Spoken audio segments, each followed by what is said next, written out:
The sun was only a pale orange smear over the Atlantic when the veteran arrived at Pier 27, a place where gulls screamed and the tang of salt filled every breath. He walked with a quiet steadiness, each step deliberate, his worn leather boots making soft thuds against the wooden planks. His jacket, navy blue but faded to a stormy gray, hung loose on his lean frame. The most striking feature of his attire was a patch sewn carefully on the left sleeve, a crest of a long-retired naval squadron, its once bright gold thread now dull but unmistakable to anyone who truly knew.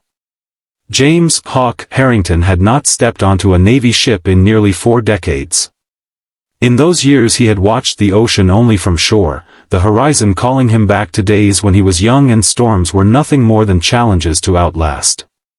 He had lost friends to the sea and to time, but he had never lost the discipline in his bearing. Even now, his shoulders were squared as if he were still an officer standing for inspection.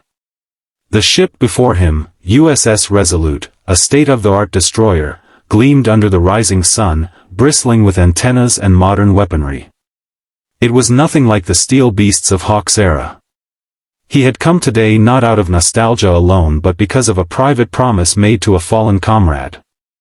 The ship was scheduled to embark on a special commemorative voyage to honor veterans of a forgotten operation, one the public knew little about but that had changed the course of naval strategy. Hawk had received no formal invitation, he hadn't needed one. In his mind, the patch on his jacket was invitation enough. As he reached the gangway, a young officer in crisp white stepped forward, his cap perfectly aligned, his jaw sharp with the confidence of someone who had never known the chaos of war. Ensign Richard Carver read from a clipboard and then looked up with polite suspicion. "Sir, I'm sorry, but this area is restricted. Only active personnel or those with clearance can board." "I'm here for the memorial voyage," Hawk said, his voice steady, carrying the weight of command though softened by age. Carver frowned. "I understand, sir, but I need to see your identification and clearance papers." "I don't have papers," Hawk replied calmly. He raised his left arm slightly, letting the early sunlight catch the threads of the patch. "This should be enough." Carver glanced at the faded emblem and gave a faint, almost dismissive shake of his head. "I'm afraid that's not official documentation. I'll have to ask you to step back." Other sailors bustled around them, hauling ropes and securing equipment, their chatter a background hum. Hawk didn't move. He simply stood there, a quiet monument amid the activity. The patch, with its eagle and lightning bolts, had once meant immediate recognition. In his day, that insignia could open doors on any naval base in the world. Now it seemed invisible. Carver's voice sharpened. "Sir, I respect your service, but regulations." Before he could finish, the sound of deliberate footsteps echoed along the deck. Admiral Catherine Whitmore emerged from the ship, her presence commanding instant attention.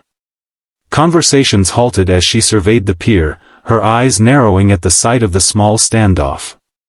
Carver straightened, saluting crisply. "Admiral on deck," he called. Whitmore returned the salute absently, her gaze locking on the old veteran. For a moment her face was unreadable, the ocean wind catching the brim of her cap. Then her eyes dropped to the patch on Hawk's sleeve. Something in her posture changed, her shoulders stiffened, her breath caught almost imperceptibly. "Harrington," she whispered, more to herself than anyone else. The young officer blinked in confusion, glancing between them. You know him, Admiral?" But Whitmore didn't answer right away. She stepped closer, her boots ringing against the gangway, and the bustling pier seemed to fade to silence. The Admiral's measured footsteps echoed across the gangway, each one a quiet verdict that stilled the morning air. Ensign Carver instinctively stepped aside, confusion flickering across his face as Admiral Whitmore approached the veteran. Her gaze remained locked on the faded patch, a fragment of history that few now recognized. "James Harrington," she said finally, her voice carrying both recognition and awe. "Operation Stormglass." The name fell like a stone in a still pond. A few nearby sailors exchanged puzzled glances, None of them had ever heard of such an operation. Hawk simply gave a small nod, his eyes steady. "You were there," Whitmore continued, her tone softening. "I studied your maneuvers at the academy. They said the mission was impossible." Carver's posture faltered, curiosity breaking through his earlier authority. "Admiral, I don't understand. Operation what?" Whitmore lifted her chin, her expression suddenly unreadable. "Classified. Most of it still is. But this man's decisions saved an entire carrier group during the Cold War's crisis. If not for his tactics, we might be telling a very different story of that decade." A ripple of silence spread.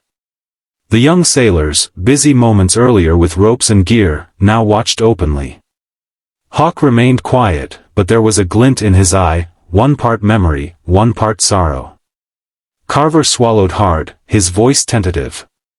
"Sir, I had no idea." Hawk's voice came low and even. "You weren't supposed to. We did the job so you wouldn't have to know." Whitmore gave a small, almost reverent nod. "And you carried it alone all these years?" The Admiral turned to Carver, her command tone sharpening. "Ensign, this man boards wherever he wishes. Understood?" "Yes, Admiral," Carver replied quickly, his earlier firmness dissolving into something closer to respect, and a hint of shame. Hawk inclined his head slightly toward the young officer. "You were doing your duty, son. Don't apologize for that." Whitmore gestured toward the gangway.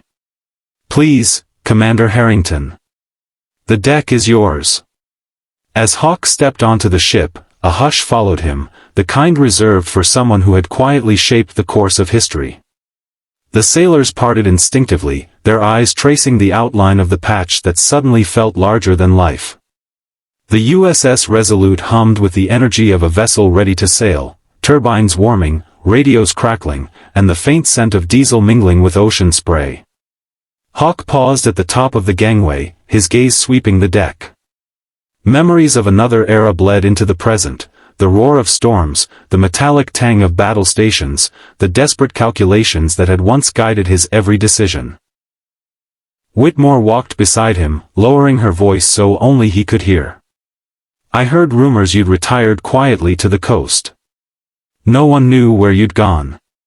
"Retired, maybe," Hawk said. "But the sea never quite lets you go." They crossed the deck toward the command bridge, sailors making space without a word. Some saluted instinctively, though Hawk no longer wore an active duty insignia. Something about his bearing made the gesture feel necessary. On the bridge, the Admiral introduced him to the senior officers.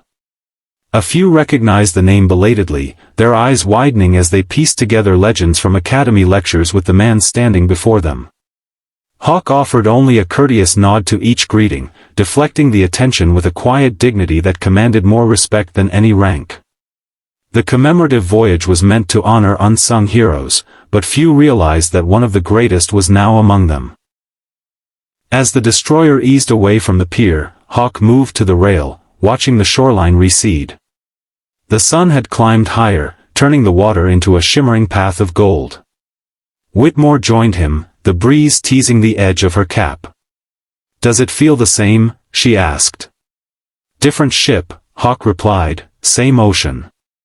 They stood in silence for a long moment, the hum of engines beneath their feet. Around them, sailors whispered, some pulling out their phones as if to capture proof of the unexpected guest.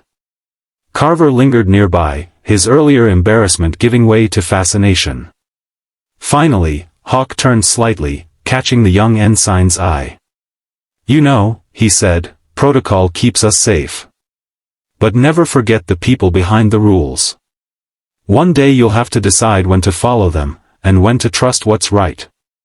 Carver nodded solemnly, the lesson sinking deeper than any regulation manual could offer.